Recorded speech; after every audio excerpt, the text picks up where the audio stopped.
예, 오늘로써 대선 딱 26일 남았죠. 신율의 출발 새 아침에서는 대선을 앞두고 각 당의 대선 후보 만나보는 시간을 만들고자 합니다. 그래서 오늘은 바른정당부터 만나보겠습니다.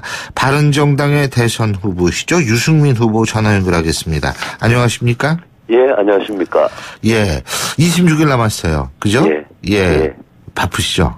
예, 많이 바쁘게 다니고 있습니다. 아이, 컨디션 조절 잘하셔야 될 거예요, 진짜. 예, 목소리가 많이 갔습니다. 아, 그게 그렇게 돼요, 진짜. 예. 예. 근데 이나저나 이게 좀 지지율 때문에 고민이 많으실 것 같은데. 예. 어떻게 평가하고 계십니까, 지금의 상황을? 대통령 탄핵 사태 이후에 이제 계속 그런 현상인데요. 예. 지금 제가 보기에는 진보 후보 두 사람이 이제 1위, 2위로 나오는 이런 여론조사 계속 나오는데 예. 저는 이런 여론조사는 지금 뭐 그렇게 정상적인 건 아니라고 봅니다. 예. 앞으로 그 보수층이 분명히 존재하고 그 보수층의 선택이 예. 결국 좌우될 거라고 보고 뭐 5월 9일까지 이번 선거는 뭐 워낙 압축적으로 진행이 되고 있어서 끝날 때까지 끝난 건 아니다. 그렇게 보고 최선을 다하고 있습니다. 그렇죠. 근데, 자, 어제 재보궐선거에서 TK 지역에서 상주 지역이죠. 예. 여기에서 이제 국회의원 선거 딱 하나가, 보궐선거 하나가 있었는데. 예. 근데 중요한 점이라는 거는 여기 투표율이 50%가 넘었어요. 그러니까 예. 재보선 치고는 상당히 높은 투표율이고, 예. 거기에서 절반 가까이, 물론 50%는 안 됐습니다만, 김재원 이제 그 의원이, 예. 이겼는데, 여기서 바른정당은 4위를 했단 말이에요. 예. 이 부분은 어떻게 받아들이고 계세요?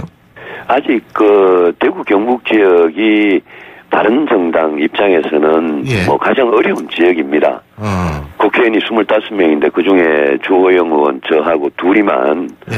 지금 바른정당이고 나머지 23명이 전부 자유한국당에 여전히 있고 이 대통령 탄핵에 관해서 저희들을 비판하는 정서도 대구 경북이 제일 높고요.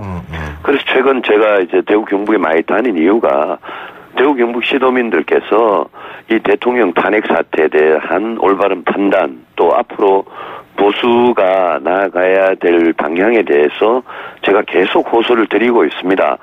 뭐 바닥 민심이 그렇게 나쁘지는 않은데요. 이번 선거를 한 상주, 의성, 군위, 청송 그 지역이 뭐 말씀드린 대로 자유한국당에 대한 정서가 여전히 아직 강한 그런 지역입니다. 근데 어떻게 보세요? 자유한국당의 정서가 TK 지역에서는 좀 있다.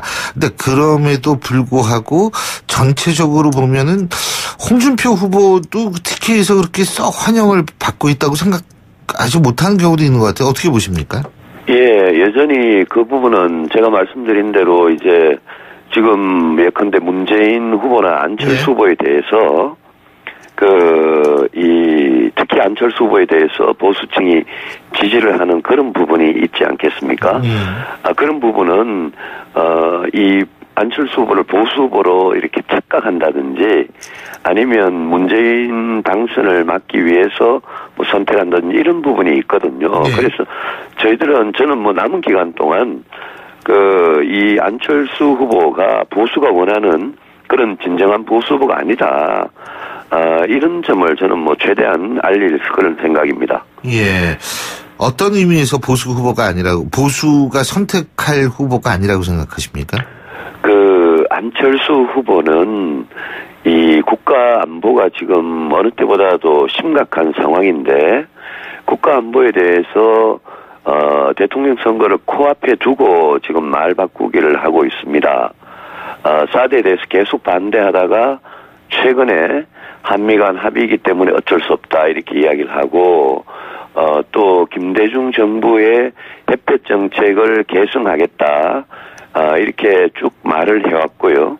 그다음에 국민의당이라는 당 자체가 어떤 DJ의 햇볕 정책을 계승하는 당이고 사드를 당론으로 반대하고 있는 당입니다.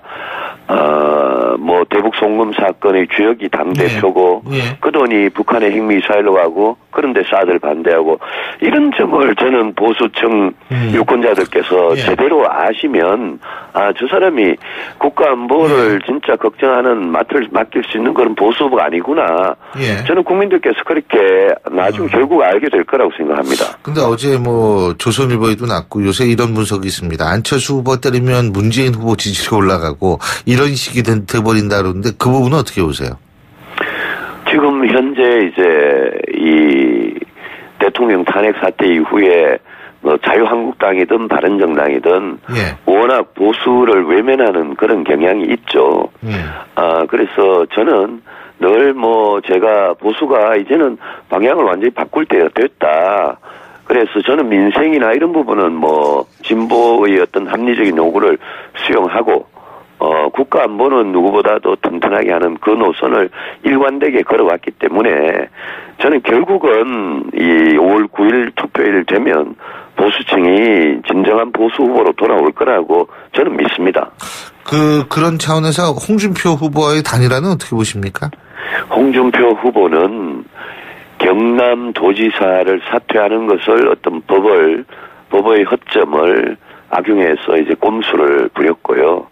또 대통령 탄핵 사태에 대해서 아주 반헌법적인 그런 행태를 보였던 친박 세력에게 얹혀 있는 후보고, 그래서 지금 자유한국당이나 또 홍준표 후보의 곰수 막말 또 지금 당선이 되더라도 법원에 재판을 받으러 가야 되는 그런 형사 피고인의 신분, 이런 걸 봐서 저는 뭐 단일화할 생각이 전혀 없다고 수차 말씀드렸습니다.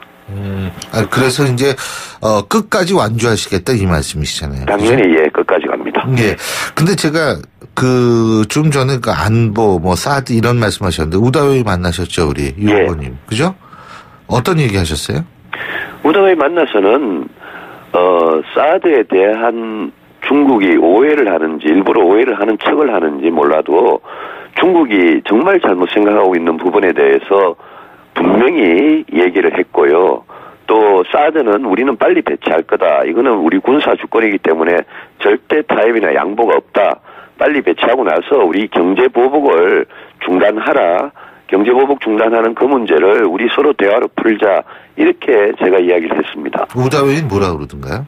우다웨이는 처음에는 사드에 대해서 자기들은 반대한다는 점을 분명히 얘기를 했는데 제가 계속 이야기를 하니까 저의 얘기를 중국 지도부에 시진핑 주석이나 지도부에 전하겠다. 그리고 나중에 대화로 저는 이 문제를 풀 수 있다는 가능성을 저는 조금 봤습니다. 예. 어떤 가능성이요? 그러니까 우리가 사드를 배치를 빨리 완료하고 나서 이 지금 중국이 우리한테 가하고 있는 이런 경제 보복에 대해서 대화로 풀자라고 나섰을 때 저는 중국이 변할 수도 있겠다, 그런 가능성을 봤습니다. 근데 요새 그 한반도 위기에 대해서도 얘기하셨어요? 예, 얘기했습니다. 얘기했고 그 부분에 대해서 말씀하십시오. 중국은 어떤 입장입니까 지금? 그 부분에 대해서 중국은 늘 뭐 한반도 문제는 평화적으로 해결하자, 북한과의 대화, 중국과의 대화 이런 걸 계속 강조를 하죠. 그럼에도 불구하고 미국의 어떤 트럼프 대통령의 이 새로운 굉장히 군사적인 압박과 북한에 대한 제재와 압박 이런 부분에 대해서 상당히 조금 이래 흔들리고 있다. 그런 인상을 받았습니다. 중국이 흔들리고 있다. 미국의 압력에 중국이 흔들리고 있다라는 건 북한에 보다 강한 압력을 가할 가능성이 있다. 이렇게도 저는 그렇게 봤습니다. 제가 늘 심각하게 받아들이고 있죠. 중국도 지금 상황은. 그렇습니다. 그리고 제가 늘 강조하지만 북핵 문제를 해결하는데 가장 열쇠를 쥐고 있는 그런 이 나라가 바로 중국 아니겠습니까? 그래서 저는 한미 동맹, 한미가 공동으로 전략을 마련해서 중국을 움직이게 하는 게 앞으로 북핵 문제를 해결하는데 제일 이 열쇠가 된다, 그렇게 보고 있습니다. 근데 지금 문재인 후보 같은 경우에도 상당히 이거를 심각하게 받아들이고 있고 이 상황을 그래서 뭐 긴급 안보 현안 무슨 회의인가요? 뭐 그 제의하고도 그랬죠. 그리고 한반도에 참화가 벌어진다면 저부터 총 들고 나서겠다 이런 얘기를 하는데 이거는 어떻게 보십니까? 한반도 전쟁이 벌어지면 대통령은 대통령의 자리에서 국정을 제대로 국가 위기 관리를 제대로 해야죠. 그런데 문재인 후보의 안보관이 불안하다는 거는 뭐 여러 차례 본인이 입으로 직접 얘기를 한 겁니다. 사드 문제도 그렇고요. 대통령 되면 북한이 먼저 가겠다. 군 복무기간 단축 12개월 단축시키겠다. 이런 이 국민이 안보에 대해서 불안하게 그렇게 생각하도록 만든 어떤 본인의 생각, 본인의 말부터 그거부터 저는 해명하는 게 순서라고 생각합니다. 문재인 후보가 무슨 자격으로 각 당의 대표와 대선 후보들을 다 모아서 그런 안보회의를 지금 소집합니까? 그건 오만한 태도죠. 예. 그 적폐청산은 어떻게 보세요? 문재인 후보의. 친노 패권 세력이 적폐죠. 그리고 노무현 정부 시절에 불법 대선 자금 또 각종 뇌물 사건 이런 게 모두 적폐죠. 그래서 저는 이 문재인 후보가 얹혀 있는 그 친노 패권 세력의 여러 가지 적폐도 뭐 우파 적폐 못지않게 심각한 적폐이기 때문에 저는 극우나 극좌 양쪽 다 정말 적폐가 있는 세력들이다. 그런 생각으로 새로운 보수를 주장합니다. 근데 문재인 후보는 이번에 대선 낙선하면 정계 은퇴하겠다 이런 얘기를 한 모양이던데요. 그분은 작년 총선 때도 호남의 선택을 받지 않으면 정계 은퇴하겠다 이렇게 하고 그뿐만이 아니라 뭐 말 바꾸기를 굉장히 많이 했습니다. 그래서 사람이 정치인이 신뢰를 받을 수 있는 건 일관성 아니겠습니까? 그렇죠. 그런 점에서 저는 뭐 신뢰하기가 상당히 힘듭니다. 알겠습니다. 그 연정 부분 좀 여쭤볼 텐데요. 네. 바른정당 의석수가 지금 33석이죠. 33석이죠. 그죠? 그렇습니다. 그러면은 이게 정권을 잡든지 뭐 어떻게 되든지 간에 이 연정이 필요한 거 아니겠어요?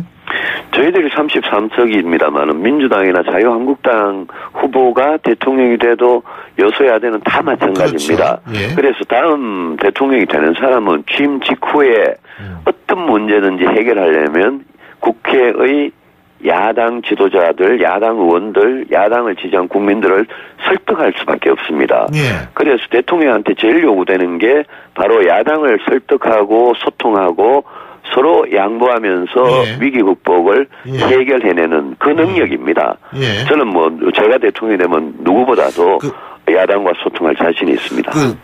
예를 들면 연정 파트너는 어디가 제일 좋을 거라고 보십니까? 그거는 사안별로 다릅니다. 사안별로 연정을 하는 게 아니라 협치 소통이 필요한 거죠.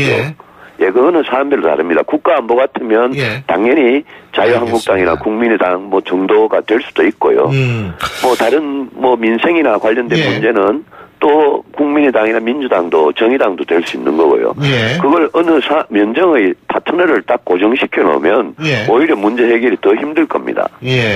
자, 그리고 유승민 후보께서는 경제학자이시다 전문가신데 이거 하나만 더 여쭙겠습니다. 더불어민주당 문재인 후보가 어제 해마다 예산을 현재의 그러니까 7%씩 늘리겠다 이런 얘기를 했거든요. 어떻게 보십니까? 그 부분에 대해서는 국가 부채나 세금 문제, 재정 적자 이런 문제에 대한 청사진을 밝히지 않고 그렇게 말씀하시는 것은 그거는 국가 부채를 늘리거나 재정 적자를 감수하겠다는 이야기인데 문 후보가 가장 결정적인 지금 약점이 정세에 대한 분명한 이야기를 하지 않고 있다는 겁니다. 대선 후보들이 공약하는 그런 복지든 노동이든 그런 프로그램들을 다 추진을 하려면 정세하지 않고는 방법이 없습니다. 그런데 어느 후보도 저를 제외하고는 어느 후보도 정세에 대해서 솔직하게 이야기를 하지 않고 있습니다. 그러니까 정세하지 않고 예산을 늘린다는 거는 가능하지 않은 얘기다 이 말씀이시군요. 제가 정세 없는 복지는 허구라고 이야기한 게 바로 그런 부분입니다. 잘 알겠습니다. 자, 끝까지 성전해 주시기 바라겠고요. 감사합니다. 오늘 말씀 잘 들었습니다. 고맙습니다. 네. 지금까지 바른정당 대선 후보시죠. 유승민 후보였고요. 신율의 출발새 아침 1부 순서 여기까지입니다. 잠시 뒤 2부에서 뵙겠습니다.